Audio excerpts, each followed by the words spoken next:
Halo, shalom. Shalom semuanya. Oke, hari ini kita akan memulai Praise Devotion. Ini dengan tema yaitu tentang mana ya? Ya, mana surgawi. Hari ini kita akan bahas tentang mana ya.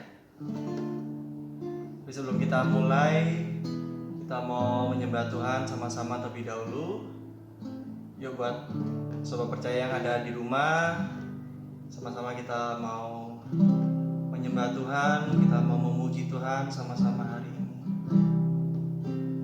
Kami bersyukur Tuhan sebab Engkau Bapa yang baik, Engkau Bapa yang setia Tuhan dalam hidup kami. Kalau kami hari ini oleh ada Tuhan, semua karena kemurahan-Mu, karena kasih-Mu dalam hidup kami Tuhan. Amin. Kasih. Engkau Bapa yang setia Tuhan dalam hidup kami Tuhan Yesus. Mari sobat percaya kita mau memuji Tuhan, kita mau sembah Tuhan atas kebaikannya dalam hidup kita.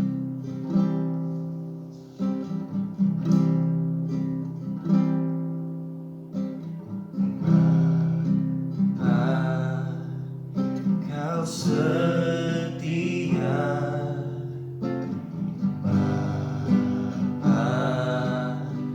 Kau mulia, tenanglah jiwaku, aman bersamamu.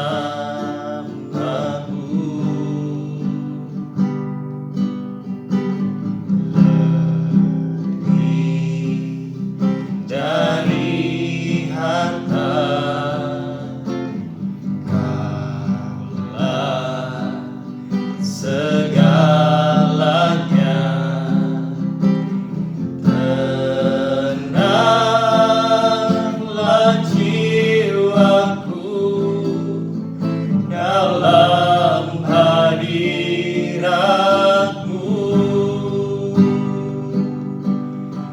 Kau tunjukkan kasih setiamu,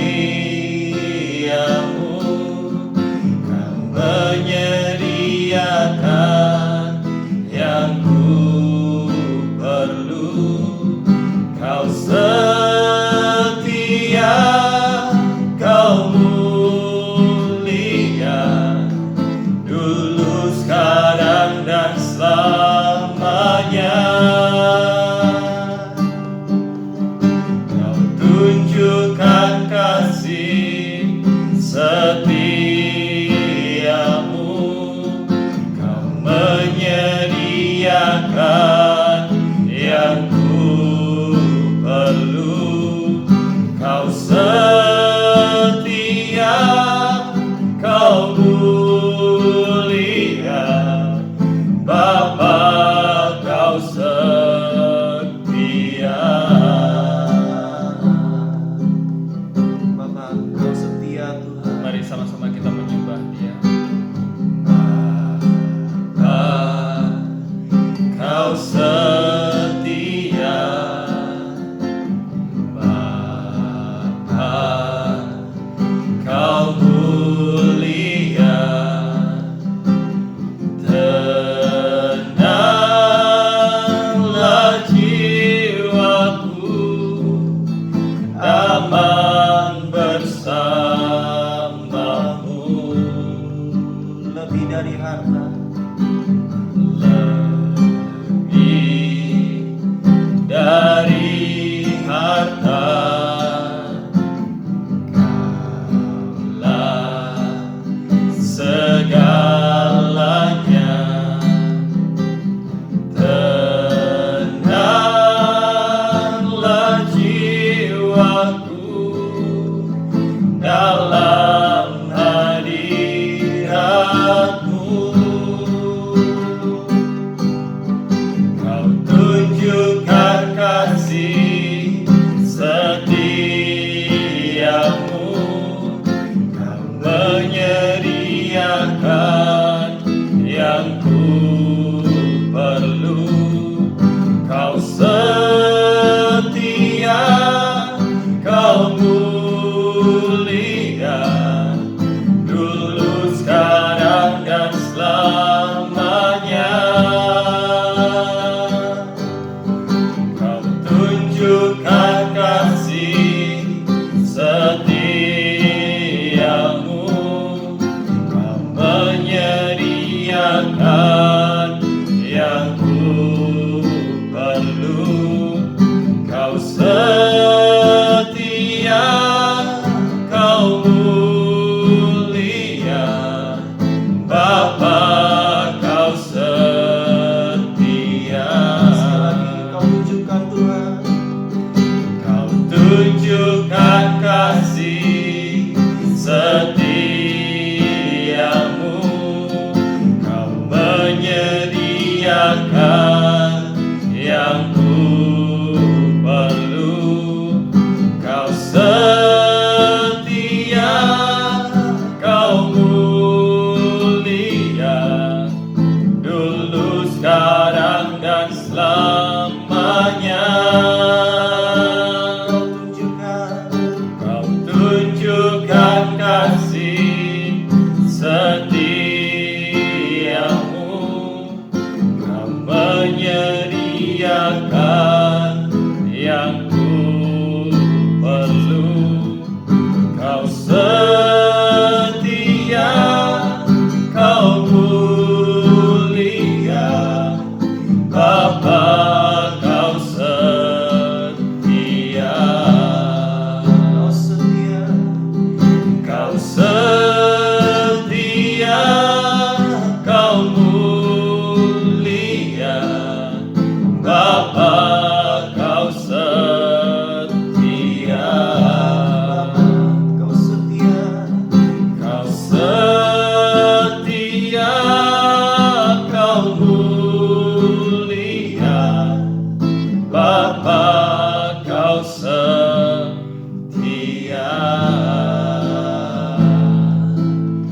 Oh, haleluya, Bapa, Kau setia. kita mau Ku sembah Dia. bersyukur, mari sembah Dia. Dalam keadaan apapun, Kau tetap Tuhan yang baik. Oh, haleluya, ku sembah Kau, ku sembah ya Tuhan. Ku tinggikan hanya bagi-Mu ya Yesus. Oh, haleluya,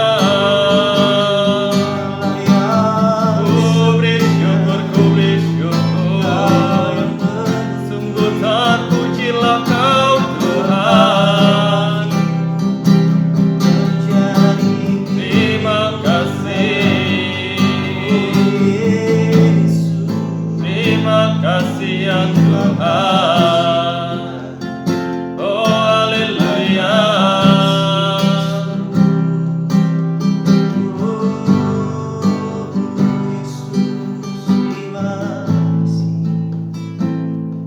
Terima kasih Tuhan, Engkau Bapa yang setia Tuhan Yesus. Dengan apakah aku balas Tuhan setiap kebaikan-Mu dalam hidup kami. Sebab Engkau Tuhan yang selalu bersama dengan kami Tuhan, hari demi hari. Penyertaan-Mu Tuhan, berkat-Mu, rahmat-Mu Tuhan, selalu baru dalam hidup kami Tuhan Yesus. Kami boleh mengecap kebaikan-Mu, kami boleh melihat karya-Mu dalam hidup kami Tuhan yang begitu besar Tuhan. Terima kasih Tuhan Yesus, terima kasih Tuhan Yesus.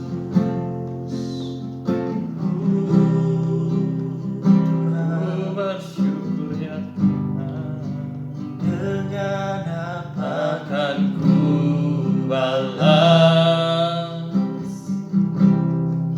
segala kebaikan-Mu.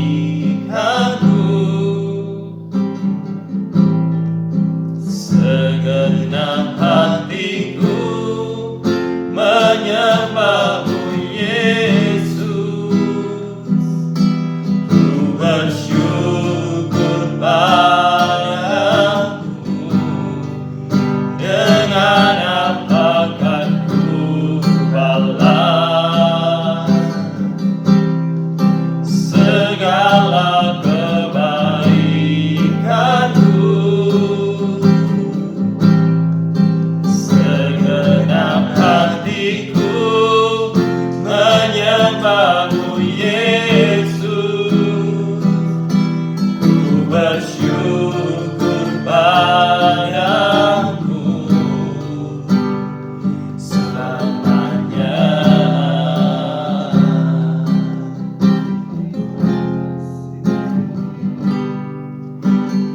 Allah yang setia,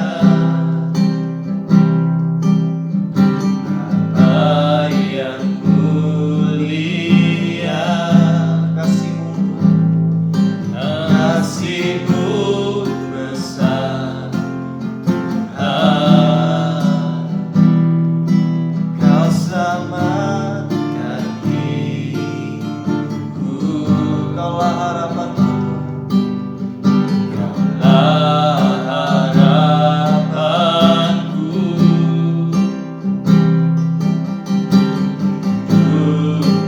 Dalammu terima kasih Tuhan, Kau selamatkan hidupku. Dengan apa kan ku balas segala kebaikanmu? Segenap hatiku menyembah-Mu Yesus. Ku bersyukur padamu. Dengan apa kan ku balas segala kebaikanmu?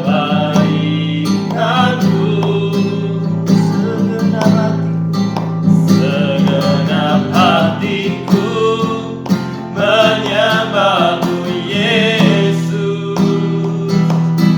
Ku bersyukur padamu selamanya.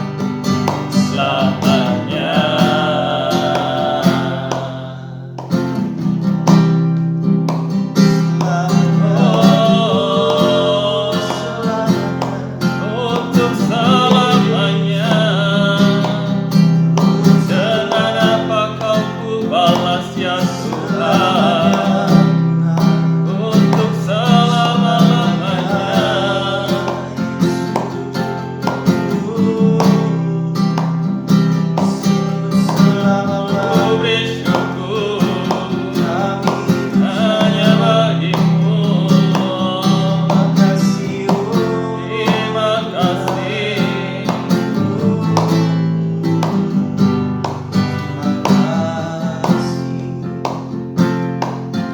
kasih Tuhan Yesus, terima kasih Tuhan. Dengan apakah aku balas Tuhan, kami balas setiap kebaikan-Mu dalam hidup kami. Begitu besar Tuhan. Terima kasih Bapa, kalau kami hari ini kami masih boleh melayani Engkau, kami masih boleh mengenal Engkau Tuhan. Yang bersyukur untuk itu Tuhan. Di tengah kondisi sekarang Bapa, biar kami gunakan waktu kami Tuhan sebaik mungkin. Karena kami tahu waktu itu berharga Tuhan. Waktu yang kami gunakan Tuhan, kami berikan untuk Engkau begitu berharga hari-hari. Kami bersyukur Bapa. Ya sebentar kami akan ngobrol Tuhan, kami akan diskusi bersama.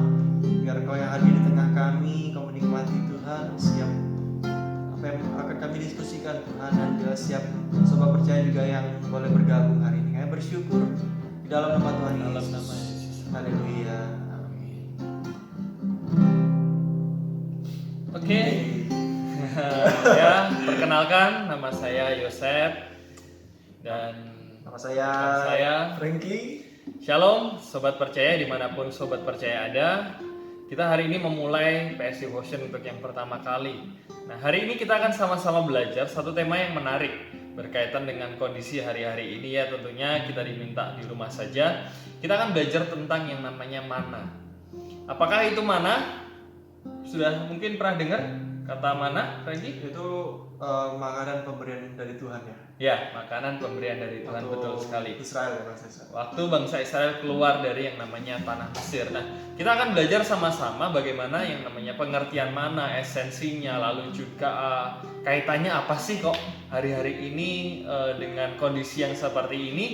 Mari saya undang sobat percaya, kita sama-sama kalau sobat percaya ada, silahkan dibuka ya kan. Sama-sama kita buka di dalam kitab yang namanya Keluaran.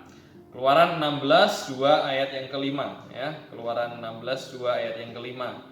Saya akan buka Keluaran pasal yang ke-16 ayat yang kedua sampai dengan yang kelima.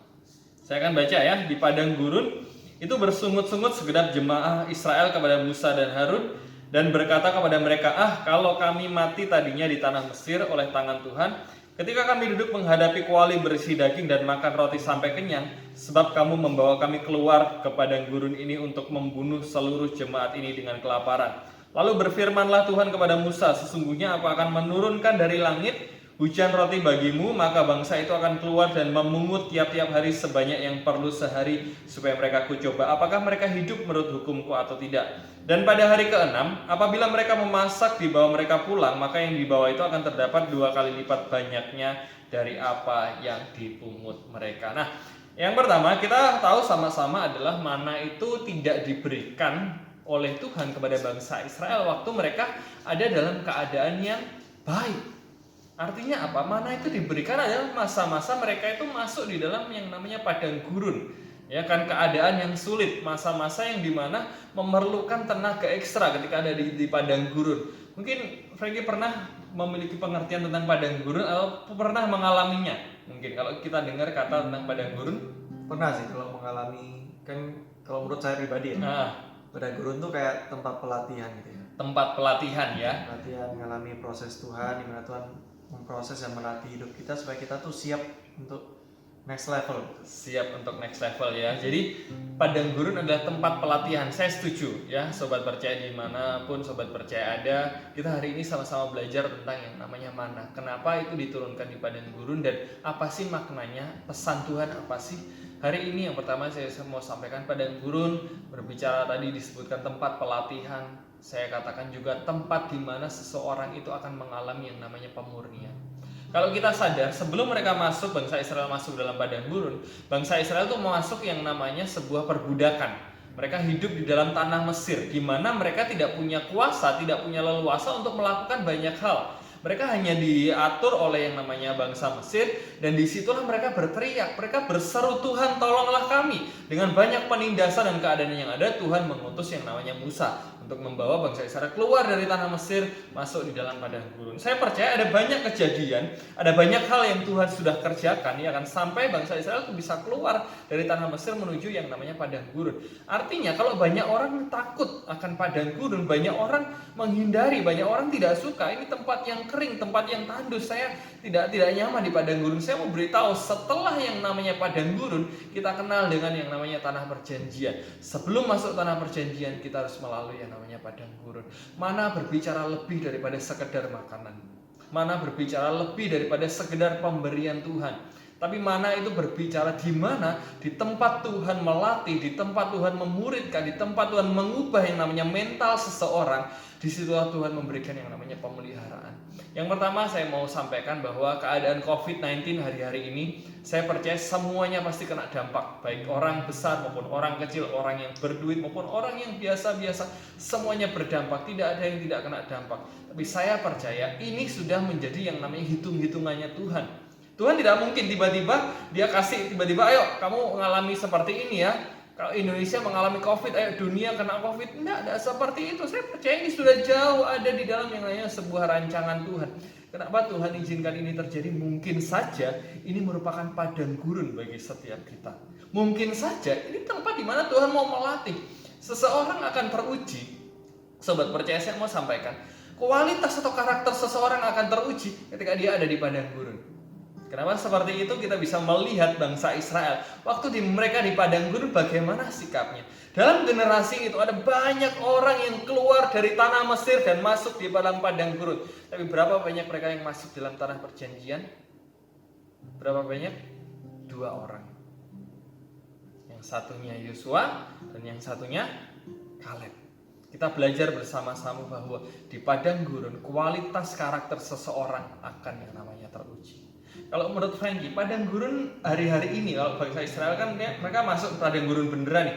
Kalau menurut kamu nih hari-hari ini apa pengertian yang relevan lah kalau kita berbicara kondisi atau keadaan apa, mungkin keadaan sulit. Kalau kita bicara tentang keadaan kali ini di mana kita ngalamin COVID gitu ya. Iya, berkaitan dengan kondisi hari ini, today. Corona. Dan kalau kita lihat juga banyak orang jadinya mereka takut, khawatir, dan mereka mulai mencari Tuhan gitu. Iya. Jadi masa-masa ini seperti ya benar seperti padang gurun juga, jadi kayak masa pemurnian gitu ya, supaya kita nih ya tanpa Tuhan kita nggak bisa apa-apa gitu. Tanpa Tuhan kita nggak akan pernah bisa melangkah lebih jauh seperti bangsa Israel. Mereka nggak akan bisa melangkah lebih jauh daripada apa yang bisa mereka lakukan, dan ya kita butuh Tuhan gitu dalam setiap masa hidup kita. Dan benar kayak tadi padang gurun itu kan tempat pelatihan, dan itu memang terbukti buat bangsa Israel, mereka ternyata banyak dari mereka nggak siap gitu. Ya, banyak dari bangsa Israel tidak siap ya. Nggak siap untuk menjadi bangsa yang benar-benar Tuhan mau gitu. Seperti apa yang Tuhan mau. Mereka lebih suka mengeluh, mereka lebih suka hidup di dalam kehidupan masa lalu mereka. Mereka nggak mau siap untuk dibentuk Tuhan menjadi bangsa yang mengalahkan bangsa-bangsa lain, bangsa-bangsa pemenang. Itu sih ya. Tidak siap untuk dipercaya Tuhan, untuk diangkat Tuhan ya. Saya mau sampaikan sobat percaya bahwa Tuhan sayang loh sama bangsa Israel. Tuhan tidak ada satu pemikiran sedikit pun untuk akan membinasakan bangsa itu di padang gurun pada mulanya. Tuhan sayang, Tuhan mempersiapkan yang terbaik. Tapi ada banyak, sebagian besar bangsa Israel pada waktu itu tidak bisa mengelola keadaan mereka saat di padang gurun. Saya percaya hari-hari ini kita semuanya terbatas. Kita di rumah saja kita lakukan ini terbatas, bahkan ada beberapa kota yang saya dengar, bahkan juga kami yang ada di Surabaya mengalami yang namanya PSBB, pembatasan sosial skala besar. Kami tidak bisa bepergian dengan sembarangan.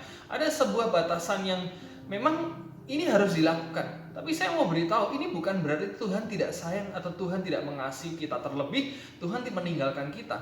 Tapi saya mau sampaikan bahwa kalau kita punya kemampuan untuk mengelola keadaan ini, seperti Yosua dan Kaleb mengelola kondisi mereka ada di padang gurun, mereka bisa melihat apa yang tidak orang lain lihat, kita akan keluar sebagai pemenang.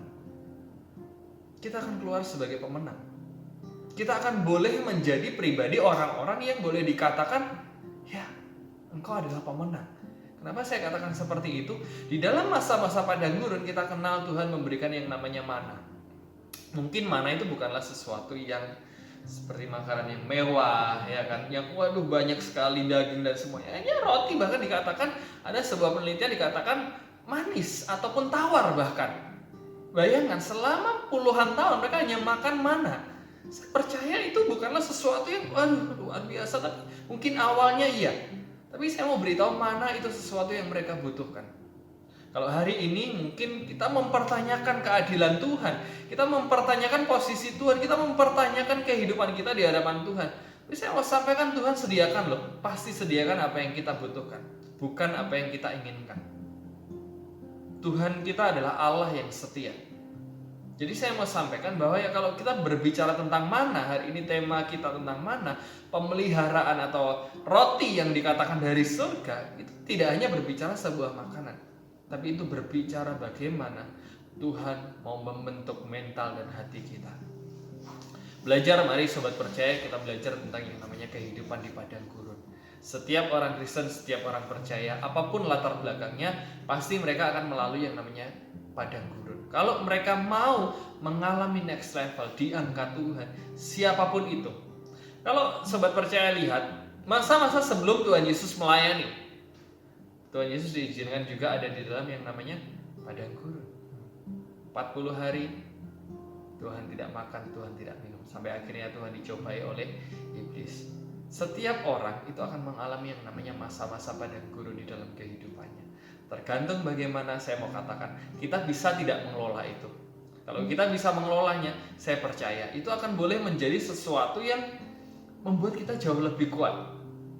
Begitu ya, Frank ya. Jadi padang gurun akan membuat sesuatu itu lebih kuat. Kita akan lebih punya karakter, lebih punya yang namanya kualitas dengan kita bisa bersikap yang benar. Sekarang bagaimana kita menyikapi masa-masa padang gurun yang Tuhan izinkan? Bagaimana kita harus menyikapi masa-masa padang gurun yang Tuhan izinkan? Saya ingat satu hal bahwa yang paling penting di dalam masa-masa padang gurun adalah bagaimana kita mempercayai Tuhan. Kita mempercayai Tuhan, sobat percaya. Saya tidak tahu kondisi masing-masing bagaimana, ya kan, dalam keadaan yang seperti apa, tapi saya mau katakan, apapun keadaan kita hari-hari ini, belajar untuk tetap percaya. Percaya bukanlah sesuatu, oh ya saya percaya Yesus itu Tuhan. No, bukan seperti itu. Tapi percaya ini berbicara bagaimana engkau meletakkan seluruh kehidupan. Percaya ini berbicara sebuah iman yang ditaruh, bahkan kita nggak tahu lagi apa yang akan terjadi ke depan. Kita hanya oke, Tuhan, saya taruh, saya lakukan yang terbaik dan selesai sampai di sini. Makanya disebutkan Abraham adalah bapak orang beriman karena ketika dia diminta mempersembahkan Ishak, dia tidak punya kepentingan apapun selain apa? Selain mengikuti apa yang Allah kehendaki di dalam kehidupannya. Itu percaya. Berbeda dengan, oh saya percaya, saya akan terima janji Tuhan, saya percaya seperti ini. Itu sesuatu yang berbeda menurut saya. Banyak hari-hari ini pengajaran mulai bergeser. Kepercayaan hanya sebatas perjanjian, penerimaan, perjanjian, penerimaan. Apakah Tuhan seperti itu? Saya percaya lebih dari itu. Tuhan mau daripada kita masuk di dalam tanah perjanjian, Dia lebih mau mengubah karakter dan hati kita. Kalau sobat percaya teliti ya, berapa lama bangsa Israel hidup di dalam tanah perjanjian yang dimana dinanti-nantikan? Tidak lama. Setelah itu mereka masuk di dalam yang namanya pembuangan. Bahkan mereka tercerai-berai masuk ke dalam pembuangan Babel. Saya mau beritahu, karena apa? Karena banyak sikap, banyak tindakan yang mereka tidak siap ketika mereka tinggal di dalam yang namanya tanah perjanjian. Hari ini poin yang pertama kita belajar bersama-sama tentang mana. Kita belajar yang namanya menang terhadap padang gurun. Menang terhadap padang gurun. Tempat apa tadi? Pelatihan ya. Pelatihan ya. Tapi memang kalau bicara tadi penyertaan Tuhan, bahwa memang mana itu sesuatu yang bangsa Israel butuhkan. Ya. Dan ternyata kalau kita lihat ketika bangsa Israel akhirnya melewati padang gurun, mereka kuat, mereka mampu. Dan memang mana itu ya mereka butuhkan, bukan hal yang mewah, bukan hal yang mungkin secara rasa ya, mungkin wow gitu ya. Ya gitu-gitu aja rasanya ya. Tapi itu yang bangsa Israel butuhkan dan itu menjadi kekuatan untuk mereka berjalan di padang gurun. Mana itu sesuatu yang mereka butuhkan, sobat percaya.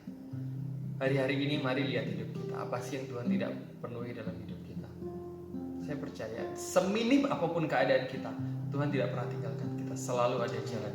Kalau hari ini sobat percaya diizinkan kita gabung dalam live, dalam video, saya percaya ini adalah sebuah kemurahan Tuhan. Tuhan penuhi dan Tuhan cukupkan apa yang kita butuhkan. Amin. Amin. Kita masuk poin yang kedua ya. Oke. Kita belajar poin yang kedua. Saat ini saya akan masuk di dalam yang namanya Keluaran pasal 16 ayat 16 sampai dengan 17. Ini. Keluaran pasal 16 ayat 16 sampai 17. Saya akan bacakan seperti ini. Beginilah perintah Tuhan, pungutlah itu, tiap-tiap orang menurut keperluannya, masing-masing kamu boleh mengambil untuk seisi kemahnya. Segomer seorang menurut jumlah jiwa, demikianlah diperbuat orang Israel mengumpulkan, ada yang banyak, ada yang sedikit. Ya kan, sampai di sini terlebih dahulu saya garis bawahi tentang yang namanya beginilah perintah Tuhan.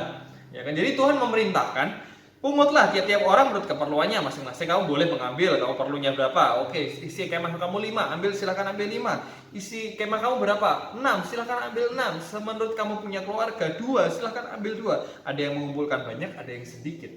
Perintah Tuhan. Ini yang kedua saya katakan, mana itu juga berbicara tentang yang namanya hukum. Nah ini menarik, kalau kita membahas tentang hukum, kita kenal ya kan, hukum-hukum Tuhan ada banyak sekali. Ya, salah satunya apa? Yang mungkin merema, hukum Tuhan yang mungkin Frankie merema. Kasihlah Tuhan Allahmu dengan segenap hati. Kasihlah Tuhan Allahmu dengan segenap hatimu, segenap jiwa, segenap jiwa dan akal budi. ya. Kasihlah sama manusia. Ya, hukum kasih ya, Frank ya. Kalau kita berbicara hukum ada banyak sekali dan ini hal yang menarik. selama ini kita dengar ya, mana saya percaya sobat percaya sudah pernah tahu lah, oh itu makanan dan lain-lain. Tapi di dalam pemberian mana ada yang namanya sebuah perintah Tuhan. Saya mau beritahu, di dalam ketika mana itu diturunkan dari surga, ada yang namanya hukum. Nah, hukum ini yang dimana Tuhan mau bangsa Israel ikuti dan tepati. Saya percaya kalau hari ini mana tidak hadir ya kan, di era-era sekarang ini, era tahun-tahun 2020 ini nggak ada mana secara langsung. Tapi saya percaya yang namanya hukum Tuhan itu tidak pernah meninggalkan kita. Kita masih hidup di dalam yang namanya hukum. Sobat percaya, yang kedua ini berbicara tentang hukum, ini berkaitan dengan bagaimana kita hidup. Ya, saya mau beritahu bahwa mana itu bukan hanya pemenuhan kebutuhan, tapi mana menjadi ukuran bagaimana bangsa Israel itu hidup. Karena apa? Karena waktu itu bangsa Israel diminta ambil secukupnya. Ada nggak kira-kira yang ambil lebih? Ada yang ambil lebih. Apa yang terjadi ketika mereka mengambil lebih? Apa yang terjadi? Mana itu tidak bisa dimakan. Mereka berulat, mereka berbau busuk, dan akhirnya mereka buang. Artinya apa? Dalam sebuah pemberian Tuhan ada yang namanya hukum. Nah, saya akan masuk di dalam yang namanya rahasia dari mana itu sendiri. Kalau kita mengerti hukum Tuhan, sobat percaya, mengerti bagaimana Tuhan mau memiliki yang namanya kehendak dalam hidup kita, nggak ada yang perlu kita takutkan dalam hidup ini. Benar, nggak ada yang perlu kita takutkan. Kalau saya katakan tidak ada yang perlu kita takutkan, karena kehidupan kita itu menjadi tanggung jawab Tuhan sepenuhnya. Yang kedua, mari berhati-hati dan mulai cek hari ini, masa-masa COVID, masa-masa yang seperti ini, mulai lihat dalam hidup kita, apakah hidup kita itu sudah memiliki yang namanya hukum Tuhan di dalamnya. Saya tidak percaya tentang hukum Taurat, tapi hukum Tuhan berbicara pengenalan akan Kristus. Ya kan tadi Frankie sampaikan, hukum apa sih yang paling kita ingat? Kasihlah Tuhan Allahmu dengan segenap hati, segenap jiwa, dan segenap akal budimu. Dan yang kedua, kasihlah sesamamu manusia seperti dirimu sendiri. Artinya apa? Kita mengenal hukum yang terutama adalah mengasihi Allah. Apakah kasih kita kepada Allah hanya terletak pada pemenuhan? Apakah kasih kita kepada Allah terletak pada pemberian atau apa? Saya tidak tahu bagaimana keadaan sobat percaya, tapi hari ini kalau hubunganmu dengan Allah, segera bangun hubungan dengan Allah. Dalam kondisi apapun kita tidak bisa berjalan sendiri. Tuhan benar-benar, saya mau sampaikan, menanti-nantikan setiap kita. Allah bukanlah Allah yang dia tinggal diam ketika anaknya tersesat. Allah adalah Allah yang menanti-nantikan setiap kita. Yang paling berat ketika bangsa Israel dibinasakan, sebagian besar dan hanya 2 orang diselamatkan. Siapakah? Allah. Saya percaya Allah paling berat untuk melakukan. Tapi apa? Dia tidak bisa mengizinkan bangsa yang tegar tengkuk, tidak punya yang namanya sebuah kualitas dan karakter untuk hidup di mana dia punya yang namanya sebuah hukum. Yang kedua, hukum akan menentukan masa depan kita. Hidup kita akan ditentukan oleh apa yang kita buat. Kalau orang bilang masa depan itu ada di depan, orang bilang masa depan itu ya future, tapi saya mau beritahu masa depan di mana? Hari ini. Saat ini itu masa depan kita. Loh, kok bisa Kak? Ya, karena apa yang kita lakukan hari ini itu punya dampak bahkan sampai yang namanya kekekalan. Mari sobat percaya, bangun kehidupan kita dengan benar. Bangun kehidupan kita itu dengan kualitas dan ketaatan yang penuh. Kenapa harus seperti itu? Karena hukum Allah tidak bisa kita kompromi sedikit pun. Saya tidak berbicara kita harus hidup di bawah hukum Taurat, tidak. Tapi kita tidak bisa kompromi, kita mengasihi Allah dan kita hidup di dalam dosa. Tidak bisa seperti itu. Allah itu kudus. Bahkan dikatakan tanpa kekudusan, tidak ada seorang pun akan melihat Allah. Tidak ada seorang pun. Kalau saya masuk berbicara tentang kekudusan, ini bisa jauh lebih luas lagi. Tapi menurut Frankie, bagaimana? Hukum berkaitan dengan yang namanya mengasihi Tuhan, berkaitan dengan kita punya karakter, gaya hidup. Kira-kira gaya hidup apa sih yang harus kita bangun masa-masa sekarang? Itu yang gaya hidup yang integritas ya. Maksudnya apa yang kita katakan harus sesuai, apa yang kita lakukan harus sesuai dengan apa yang kita katakan. Dan benar seperti kata kayak Yosef tadi yang katakan bahwa ya kita nggak bisa mengabdi ke dua Tuhan gitu. Kita nggak bisa memilih Tuhan dan juga kita memilih dunia gitu. Kita nggak bisa sambil memilih Tuhan kita memilih hal-hal yang menyakiti hati Tuhan. Kita harus memilih ya kasih Tuhan satu-satunya. Kasih Tuhan. Kita nggak bisa mengabdi kepada dua Tuhan. Karena itu sobat percaya bahwa hidup ini berharga. Ya, saya terima banyak konseling, banyak masukan bahwa Pak, tolong keadaan saya seperti ini, saya tidak punya pengharapan apa yang harus saya lakukan, saya akan mengakhiri hidup dan semuanya. Tapi saya mau beritahu, hidup ini berharga. Setiap kita berharga di hadapan Tuhan. Apapun masalah, apapun latar belakang, apapun keadaan sobat percaya, saya mau beritahu, engkau berharga. Yang kedua, kita belajar dari mana. Mana bukan hanya sekedar pemberian, tapi mana juga berbicara tentang yang namanya hukum. Ya, bagaimana Tuhan melihat apa sih orang-orang ini, bisa nggak mereka ikut sesuai hukum yang saya berikan? Bisa nggak mereka ambil sesuai kebutuhan mereka? Ternyata banyak yang gagal. Banyak yang gagal, mereka mengambil lebih daripada apa yang mereka butuhkan. Mari belajar taat, tidak kompromi. Kuncinya tidak kompromi. Masa-masa COVID ini adalah masa-masa yang saya katakan kesempatan besar untuk kita mengenal Tuhan. Saya mau beritahu, ini kalau selesai akan ada waktunya kita merindukan masa-masa ini. Aduh, dulu ya masa-masa COVID ya, seperti akan ada waktunya. Saya mau sampaikan, kelola dengan baik. Buatlah kau punya sudut pandang yang benar. Seperti Yosua dan Kaleb, dari sekian banyak hanya mereka yang masuk. Karena apa? Mereka bisa mengelola masa-masa padang gurun mereka. Yang kedua, mereka bisa hidup di dalam hukum Allah, ketetapan Allah. Mereka tidak kompromi dengan apa yang mereka lihat, tapi mereka punya iman dan dasarnya adalah kepercayaan kepada Tuhan. Pertama, menang padang gurun, mana berbicara menang di atas padang gurun. Yang kedua, mana juga berbicara mengikuti, menaati yang namanya hukum Allah. Yang ketiga sekarang, yang terakhir ya. Ketiga yang terakhir, saya masih di dalam kitab Keluaran.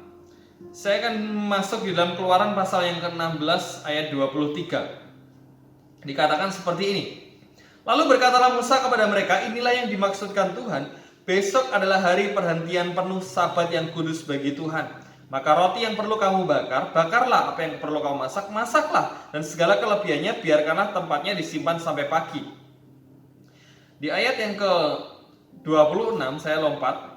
6 hari lamanya kamu memungut, tetapi hari yang ke-7 ada sabat. Maka roti itu tidak pada hari itu. Tetapi ketika pada hari ke-7 ada dari bangsa itu keluar memungut, tidaklah mereka mendapat. Sebab itu Tuhan berfirman kepada Musa, berapa lama lagi kamu menolak mengikuti segala perintahku dan hukumku?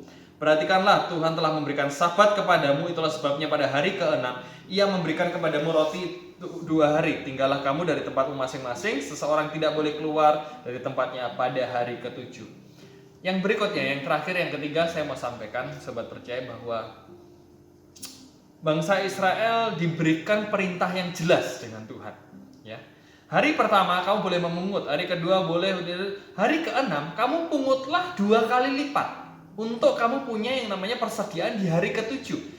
Karena apa? Hari ke-7 mereka mau yang namanya buat sabat. Tuhan mau mereka tinggal dan tidak keluar, tidak melakukan aktivitas apapun. Tuhan mau sabat. Tapi ternyata di hari ke-7 ada loh orang-orang yang masih keluar mencari yang namanya mana.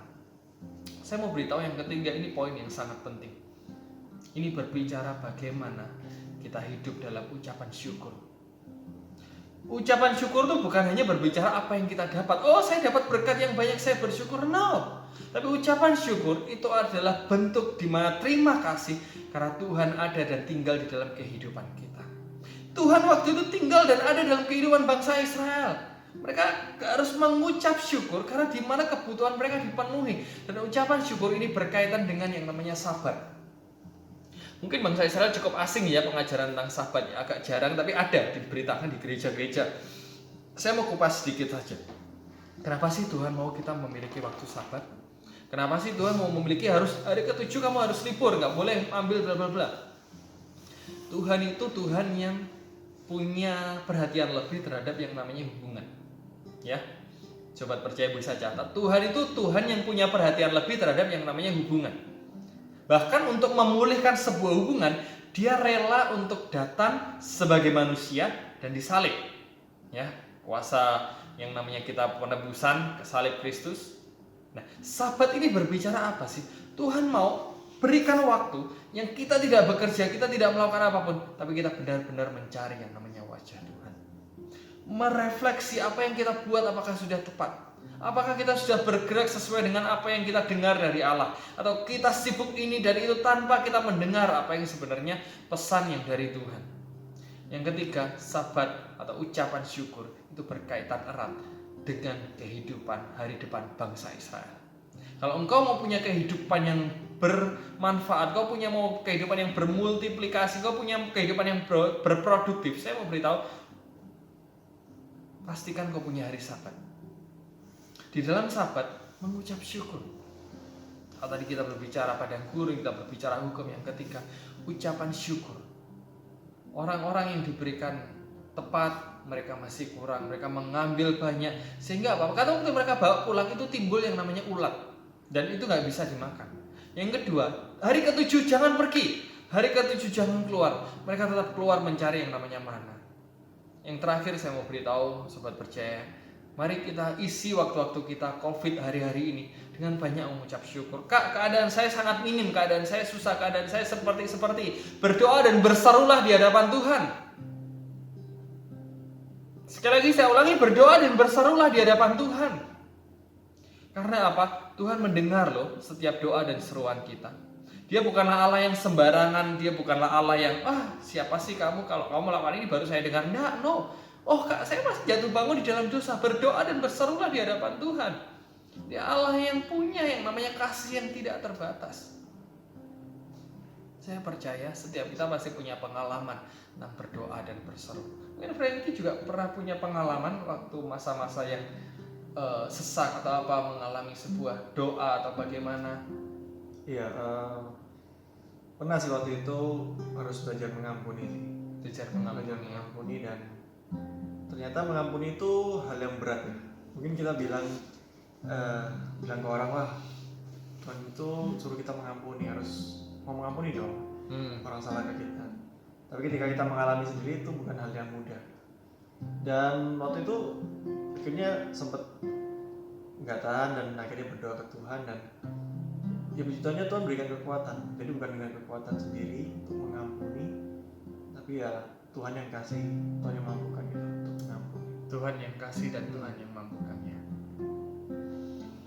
Tidak selama-lamanya kita kuat, sobat percaya. Saya akui bahwa saya sendiri pun tidak selama-lamanya saya kuat.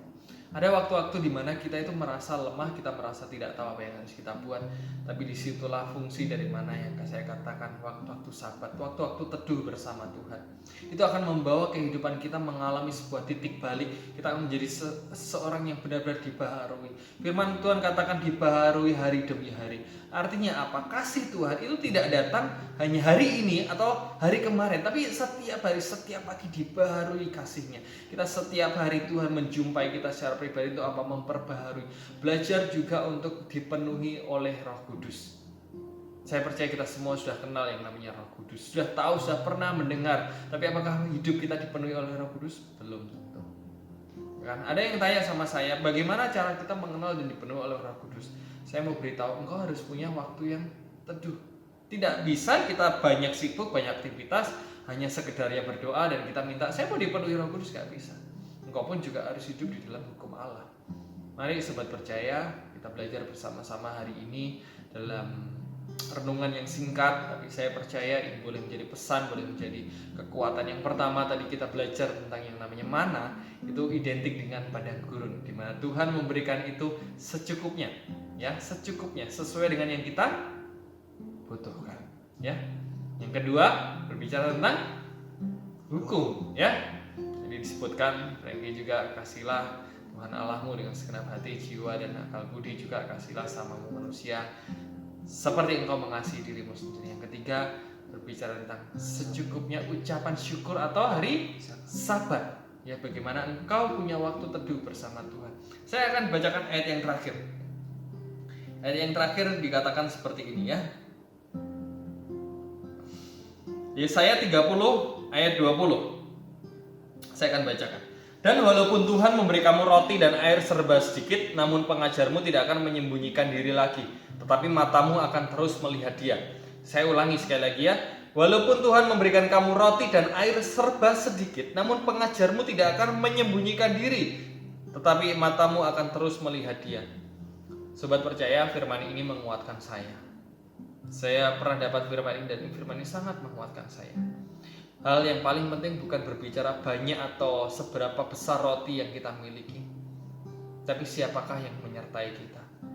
Dikatakan seperti ini bahwa pengajarmu tidak akan menyembunyikan diri, tetapi matamu akan terus melihat dia. Artinya apa? Kita akan sanggup untuk melihat Tuhan, kita akan mengalami yang namanya didikan dan pimpinan Tuhan. Hari ini yang terakhir, apapun keadaan kita, mungkin roti kita serba sedikit, keadaan kita sangat minim. Ya, banyak orang yang mengalaminya. Namun saya mau katakan, Tuhan tidak menyembunyikan diri terhadap engkau. Tuhan tidak pernah menyembunyikan diri terhadap engkau. Tuhan ada, Dia melihat, dan Dia sedang mengajari engkau hari ini. Dia sedang mendidik engkau, dan engkau akan selalu bisa melihat Dia saat kau memiliki mata yang tertuju kepada Tuhan. Dimanapun sobat percaya ada, mari kita bangun kehidupan roh kita hari demi hari semakin kuat. Ada lagi mungkin yang Frankie mau sampaikan sebelum kita masuk dalam doa dan pujian kembali? Berarti memang kuncinya bahwa ketika kita ikut Tuhan, padang gurun itu menjadi penting ya. Iya. Untuk memudahkan kita, dan kuncinya adalah percaya pada Tuhan seperti Yosua dan Kaleb itu. Percayakan Tuhan sepenuhnya bahwa ya kalau Tuhan menyuruh kita, Tuhan membebaskan kita, Tuhan menebus kita, ya Tuhan pasti menyertai kita untuk menyelesaikan sampai akhir. Mari selesaikan pertandingan kita masing-masing. Ingat sobat percaya, apapun kondisi kita hari ini, kita sedang dalam gelanggang sebuah pertandingan. Miliki mata yang tertuju kepada Tuhan. Saya rindu sama-sama kita menyelesaikannya sampai akhir. Pesan firman Tuhan sampai hari ini, saya rasa hidup kita akan melesat bagai anak panah di tangan pahlawan saat kita hidup dan tinggal di dalam Kristus. Amin. Mari kita berdoa. Kami bersyukur Bapak buat hari ini kami boleh sama-sama belajar ya Tuhan tentang arti yang namanya mana. Sebuah pemeliharaan yang Tuhan beri di dalam kehidupan kami. Sebuah kemurahan yang Tuhan beri dalam hidup kami. Kami tahu kami bukanlah orang yang baik Tuhan. Kami banyak keterbatasan, kami butuh yang namanya sebuah terobosan, tapi kami percaya Tuhan tidak pernah menyerah dalam kehidupan setiap kami. Dimanapun anak-anak-Mu ada, Tuhan melihat dan Tuhan menilai apa yang mereka buat. Tuhan perhitungkan setiap kesetiaan yang ada. Biarlah hari ini kami boleh diingatkan kembali, kami hidup Tuhan di dalam yang namanya kami boleh punya kemenangan saat masa-masa sulit. Masa-masa padang gurun kami boleh didapati sebagai pemenang. Yang kedua, kami hidup di dalam hukum-Mu Tuhan. Kami hidup di dalam ketetapan-ketetapan Tuhan. Yang ketiga, kami memelihara hari Sabat. Ucapan syukur Tuhan atas semua yang sudah Tuhan berikan. Dan yang terakhir Tuhan, Kau tidak akan pernah menyembunyikan diri buat setiap kami. Terima kasih Bapa, terima kasih Tuhan Yesus. Kita naikkan satu buah pujian yang tadi Kau tunjukkan kasih setia-Mu. Tunjukkan kasih setiamu, Kau menyediakan yang ku perlu. Kau setia, Kau mulia, dulu, sekarang, dan selamanya. Kau tunjukkan kasih-Mu Tuhan. Kau tunjukkan kasih setiamu, Kau menyediakan yang ku perlu. Kau setia, Kau mulia, Bapa, Kau setia. Sekali lagi, Kau tunjukkan kasih-Mu Tuhan. Kau tunjukkan kasih setiamu, Kau menyediakan yang ku perlu. Kau setia, Kau mulia, dulu, sekarang, dan selamanya.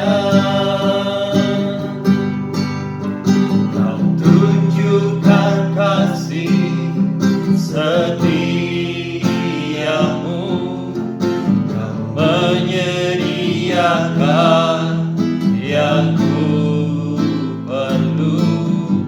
Kau setia,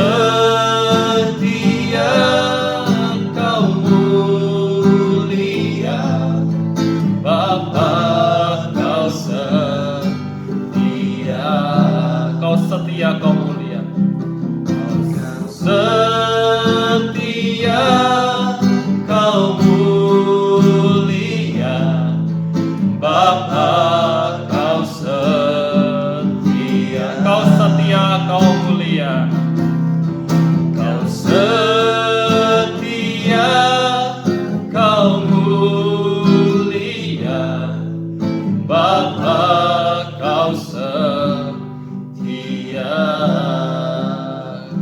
Bapak, kami bersyukur Tuhan malam hari ini kami boleh bersama-sama Tuhan datang di hadapan Tuhan bersama dengan segenap sobat percaya yang ada Bapak. Malam hari ini kami merendahkan diri, kami juga berdoa Tuhan buat anak-anak-Mu sobat percaya Bapak dimanapun mereka ada Bapak, yang sedang sakit Tuhan, yang boleh kasih kesembuhan Tuhan, bolehkah Tuhan berikan kesembuhan Bapak, Tuhan boleh campur tangan, yang sedang lemah Tuhan yang kuatkan Tuhan, yang sedang menghadapi pergumulan permasalahan Tuhan yang buat yang namanya mereka menemukan jalan keluar Tuhan. Kami memberkati Tuhan setiap program yang ada Tuhan, setiap Tuhan pekerjaan ke depan, setiap pekerjaan anak-anak-Mu, gereja-gereja Tuhan juga hari-hari Tuhan yang kuatkan. Boleh Injil diberitakan Tuhan, apapun medianya kami percaya itu tidak mengurangi kualitas dari Injil tersebut. Kami berdoa Bapak, kami taruh hidup kami seluruhnya dengan bersama saudara-saudari kami dimanapun mereka berada Tuhan, di dalam tangan kasih Tuhan. Kami percaya Tuhan yang pegang hidup kami sepenuhnya Bapak. Terima kasih Bapak, terima kasih Tuhan. Di dalam nama Tuhan Yesus kami sudah berdoa. Terima kasih Tuhan. Sekali lagi kita pujikan tadi. Kau tunjukkan kasih setiamu.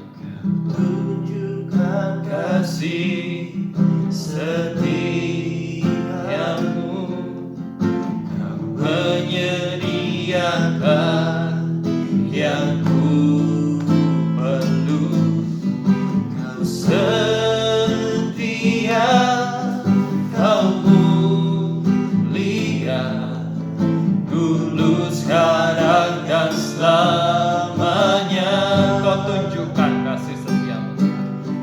Kau tunjukkan kasih setiamu. Kau menyediakan yang ku perlu. Kau setia, Kau mulia, Bapa, Kau setia.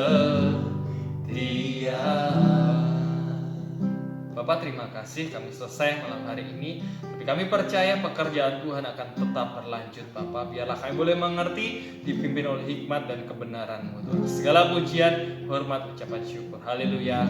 Amin. Terima kasih sobat percaya semuanya yang sudah bergabung.